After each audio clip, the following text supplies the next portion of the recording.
Connaissez-vous le Conseil économique, social et environnemental? C'est encore un machin qui ne sert à rien d'autre que à recaser les copains. Qu'est-ce que c'est? C'est la 3e assemblée constitutionnelle. Elle est censée éclairer les lois par des avis. Sur le papier, comme toujours, c'est top. Mais dans la réalité, c'est là que ça coince. D'abord, le niveau d'activité. Entre 2019 et 2024, le gouvernement et le Parlement ne l'ont saisi que 34 fois, moins de 6 saisines par an. Et 79% de ce qu'ils produisent proviennent d'autosaisines. Ils décident eux-mêmes que c'est des sujets d'intérêt. Ensuite, la taille. Après la réforme de 2021, on est passé de 233 à 175 membres. C'est moins, mais ça fait encore beaucoup. Et surtout, il n'y a pas eu d'économie pour l'État, selon la Cour des comptes. Donc on a juste eu moins de personnes, mais on a dépensé le même argent. Les économies qui ont été promises ont été réaffectées au CESE. Le résultat, c'est qu'on n'a pas eu d'allègement du tout de charges pour contribuables. Ensuite, l'impact du Conseil économique, social et environnemental. En 2023, il y a eu 17 avis qui ont été à peine remarqués d'après la presse économique. Donc on a 175 membres pour 17 avis, ça fait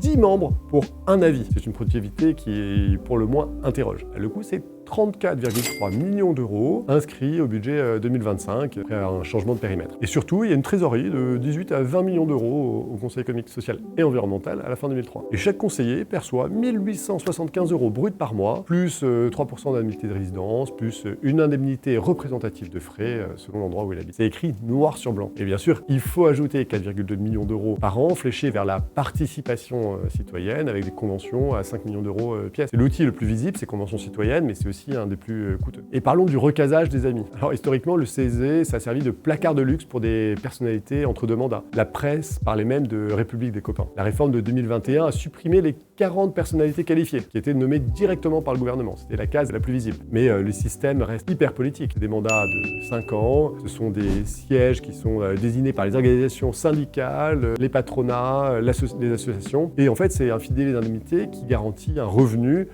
aux membres du CESE en attendant des jours meilleurs. C'est exactement ce qui nourrit le soupçon de recasage. Donc ma position, c'est très simple et très clair. Supprimer purement et simplement le CESE. Vous en pensez quoi? On garde ce machin ou on réforme et on arrête les frais? Dites-le moi en commentaire et abonnez-vous si vous voulez qu'on poursuive ces combats.